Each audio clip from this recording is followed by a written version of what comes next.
Alright, my friends, for the last few days, I have watched as millions of people on the internet have tried to turn Luigi Mangione into a folk hero. I've said it before and I'll say it again. All of these woke liberals need to do two things: go touch grass and get laid. The fact that you're trying to turn Luigi into a folk hero when he murdered a father by shooting him in the back in cold blood is ridiculous. We must be living in the upside down because Brian Thompson, someone who came from nothing and lived the American dream to climb to the top of his career, he's somehow the bad guy, but Luigi Mangione, who was born with a silver spoon in his mouth and access to anything he wanted, he's the hero.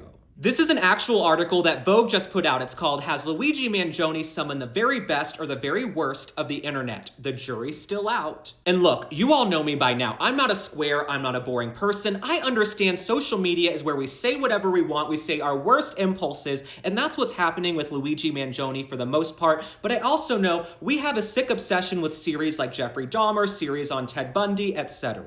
Now, for everybody lusting after Luigi Mangione, let me just say, the kid's not that bright. I know he went to Penn, he's Ivy League educated, but he didn't even know to ditch the mask and the beanie. This is what made him look suspicious at the McDonald's in Pennsylvania. Now, I said this 2 days ago on Megyn Kelly. Michael Jackson, he tried to go out with the mask on to be low-key, to be secretive so he wouldn't be recognized, but the mask is actually what gave him away, and that's what happened with Luigi in that McDonald's. He looked incredibly suspicious. I also have to say that many on the internet and many in the mainstream media, if we're being honest, they're trying to give Luigi Mangione a pass because he had back pain. Now, I'm not a lawyer, but I don't think that's going to hold up in a court of law if we're being honest. We haven't seen medical records. All we have is anecdotal evidence from friends who say he had back surgery and was in a lot of pain. That being said, we have photos of him chugging beers with friends, hanging out on the beach, hiking, climbing. He fled the scene on a bike, so I don't think he's going to be able to blame his back pain for what he did. And don't get me wrong, I'm not saying the healthcare system is perfect. I've talked about this many times on here before. We have a chronic disease epidemic in this country. People are sicker than ever before. You have more young people being diagnosed as diabetic and pre-diabetic than we've ever had before in history. That being said, two wrongs don't make a right. Murdering a father who works for United Healthcare is not going to give the healthcare system the reform it so desperately needs. The last thing I want to address right now about Luigi Mangione, who honestly sounds like a character on The Sopranos. It sounds like someone went to ChatGPT and said, "Give me the most Italian name in 10 seconds or less." Well, this article came out.